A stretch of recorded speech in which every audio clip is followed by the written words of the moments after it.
טוב, שלום, קוראים לי עמית, אני מטפל ברפואה סינית, במקצועות המגע שיאצו וטווינה. מה שאני אדבר איתכם היום זה בעצם על אנרגיית החיים. אנרגיית החיים ברפואה סינית נקראת צ'י, בהודית קוראים לזה פרנה, וביהדות קוראים לזה אנרגיית החיים. בעצם על מנת לשמר את הצ'י שיש לנו, יש לנו לעשות 3 דברים. דבר ראשון זה הזנה, דבר שני זה תנועה, ודבר שלישי זה ניקוז. ביחד קוראים לזה מעגל החיים. ההזנה, התנועה והניקוז צריכים להיות גם כן בפן פיזי וגם בפן יותר נפשי. כאשר בפן הפיזי הזנה זה הזנה טובה, כגון אורז, כגון מיצי ירקות כאלה ואחרים, ארוחות טובות ובשעות מסודרות. והזנה הרגשית זה בעצם חוויות טובות, זה בני זוג, זה ילדים, חברים וכולי, סיפוק אישי.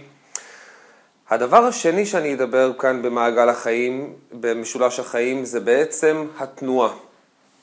תנועה חיונית מאוד לפעילות יומיומית תקינה ובכלל לאורח חיים תקין.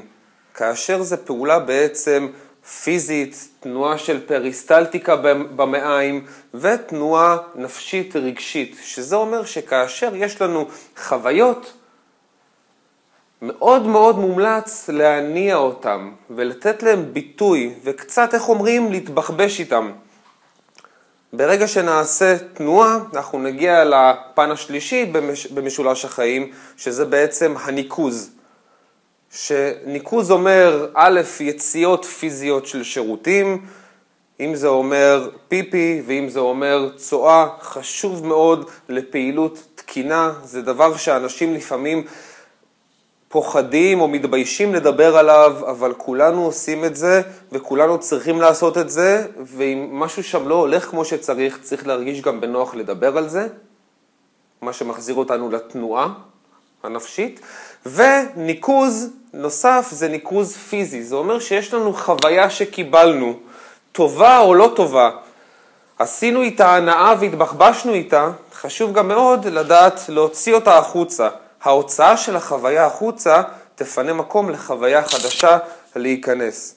כאשר אנחנו נשמור על משולש החיים, על הזנה, על תנועה ועל ניקוז, אנחנו בעצם נשמר את הצ'י שלנו בצורה טובה, בצורה פרודוקטיבית, בצורה שנרגיש אותה כל יום, מה שיעודד אותנו עוד יותר לעשות את משולש החיים. אני הייתי עמית, תודה רבה שהקשבתם.